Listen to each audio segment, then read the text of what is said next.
Praise to the lord. ఈరోజు దేవుడు మనకిచ్చినటువంటి వాగ్దానం ఏంటంటే ఆదికాండము 39వ అధ్యాయము 23వ వచనం. అతడు చేయనది యావత్తు యెహోవా సఫలమగునట్లు చేసెను. ఆమేన్.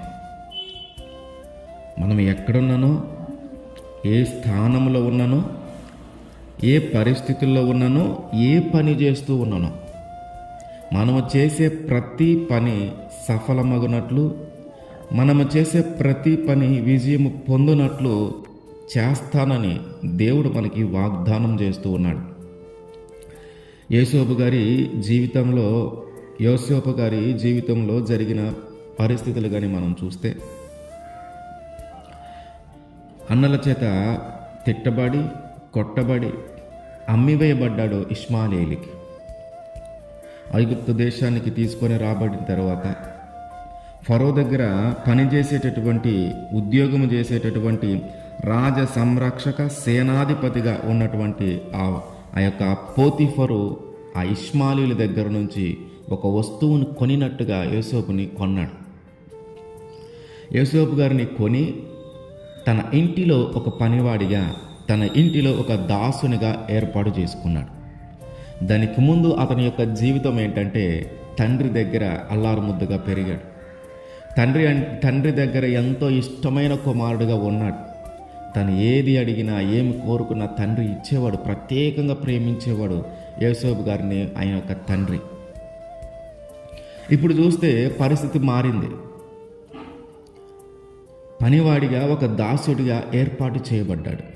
అయ్యో, నా జీవితం ఎందుకు ఇట్లా అయిపోయింది, నా జీవితం ఎందుకు ఇట్లా మారిపోయింది అని దిగులు పడలా, భయపడలా. ఆ ఇంటిలో ఒక పనివాడిగా ఉన్నప్పుడు ఆ పనివాడి మీద ఎన్ని బాధ్యతలు ఉంటాయో ఆ బాధ్యతలను నీతిగా, నిజాయితీగా, చక్కగా చేయటం ప్రారంభించాడు.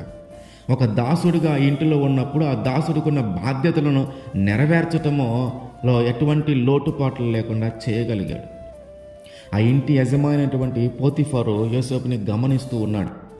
యోసేపు ఏం చేసినా మంచి జరుగుతుంది, ఏం చేసినా విజయమే, ఏది ప్రారంభించినా సఫలం అవుతూ ఉంది, ఏది ప్రారంభించినా విజయం దక్కుతూ ఉంది. అరే, ఇతను ఏం చేసినా మంచి జరుగుతుంది, ఇతను ఏదైనా ఒక పని అప్పచెప్తే ఇంక దాని గురించి మనము ప్రత్యేకంగా విచారణ చేయాల్సిన పని లేదు, దాని గురించి మళ్ళీ మనము అతన్ని అడగవలసిన పని లేదు, అతనికి ఒక పని అప్పచెప్తే దాని గురించి మనం టెన్షన్ పడాల్సిన పని లేదు. అతను ఏది ప్రారంభించినా విజయమే, ఏది మొదలుపెట్టినా విజయమే. ఎందుకు ఇంత అభివృద్ధి చెందగలుగుతున్నాడు, ఎందుకు ఇంత బాగా చేయగలుగుతున్నాడు అని గమనించడం మొదలుపెట్టిన తర్వాత ఆ పోతిఫరుకు అర్థమైన విషయం ఏంటంటే, దేవుడు అతన్ని ఆశీర్వదిస్తున్నాడు. దేవుడు యోసేపు గారికి తోడుగా ఉంటూ ఉన్నాడని, దేవుడు యోసేపు గారిని ఆశీర్వదిస్తూ ఉన్నాడని, దేవుడు యోసేపు గారు ఏ పని మొదలుపెట్టినా దానికి విజయం ఇస్తూ ఉన్నాడని, దేవుడు యోసేపు గారు ఏ పనిని ప్రారంభించినా దానిని సఫలం చేస్తూ ఉన్నాడని ఈ పోతిఫరు తెలుసుకున్నాడు.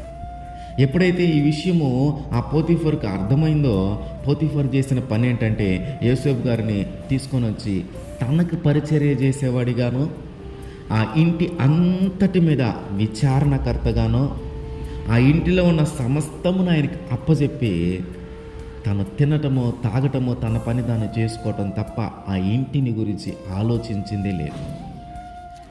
ఆ ఇంటిలో ఎంతమంది పని వాళ్ళు ఉన్నా ఆ పని వాళ్ళ బాధ్యత అంతా యోసేపుదే. ఆ ఇంట్లో ఉన్న ధనము, ఆ ఇంట్లో ఉన్న ఆస్తి, ప్రతి దాని మీద యోసేపుకి అధికారం ఇచ్చి, అసలు నాకేం సంబంధం లేదు, నేను ఊరికినే పేరుకే నేను యజమాని అన్నట్టుగా ఉండిపోయాడు. కారణం ఒకటే, యోసేపు ఏ పని చేసినా దేవుడు సఫలము చేస్తూ ఉన్నాడని ఆ ఇంటి యజమాని అయినటువంటి పోతిఫరు తెలుసుకున్నాడు. ఆ ఇంటి అంతటిని ఆయన చేతికి అప్పచెప్పాడు. ఎవరు ఏం పని చేయాలా, ఎవరు ఎక్కడ ఉండాలి, ఎవరు ఎలాంటి పని చేయాలా, ఎంత రాబడి వస్తుంది, నష్టం వస్తుందా, రాబడి వస్తుందా, ఏమీ పట్టించుకోవట్లా. అంతా యోసేపు గారి మీద వదిలేశాడు.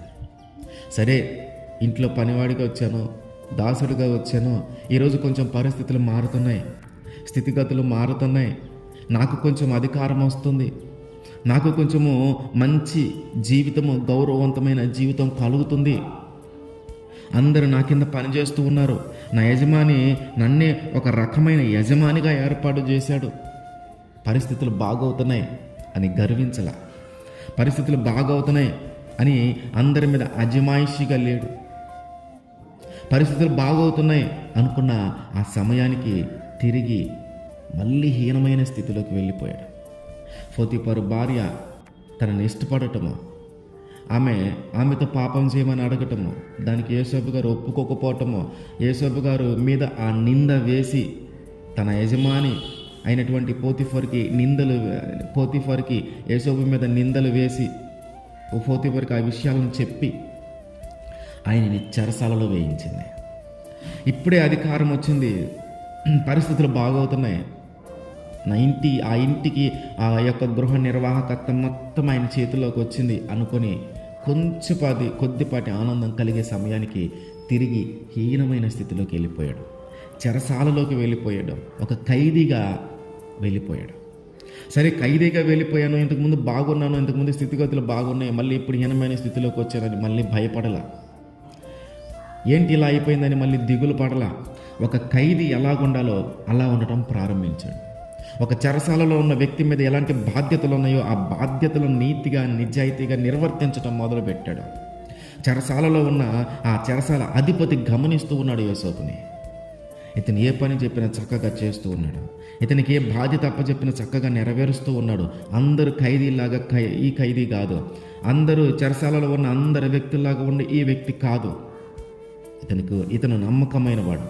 ఇతనికి ఏం పని చెప్పినా చక్కగా చేస్తూ ఉన్నాడు. ఇతనికి ఏదైనా పని అప్పచెప్తే ఇంకా తిరిగి మనం దాని గురించి విచారణ చేయాల్సిన పని లేదని చెప్పి ఆ యొక్క చెరసాల అధిపతికి కూడా అర్థమైపోయింది.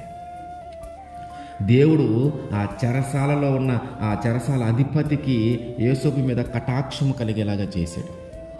పోతీఫర్కి ఎలాగైతే యోసేపు మీద కటాక్షం కలిగేలాగా చేశాడో అట్లాగే చెరసాలలో ఉన్న అధిపతికి కూడా కటాక్షం కలిగేలాగా చేసి ఆ చెరసాలలో ఉన్న బాధ్యతలు, ఆ చెరసాలలో ఉన్న ఖైదీలు చేసే పని కానీ అక్కడ ఉన్న కొన్ని బాధ్యతలు కానీ దాదాపుగా మొత్తం యోసేపు గారికి అప్పచెప్పాడు. అయ్యా, నువ్వు జరిగించు, నువ్వు చెయ్యి అని చెప్పి మొత్తం ఆయనకి అప్పచెప్పాడు.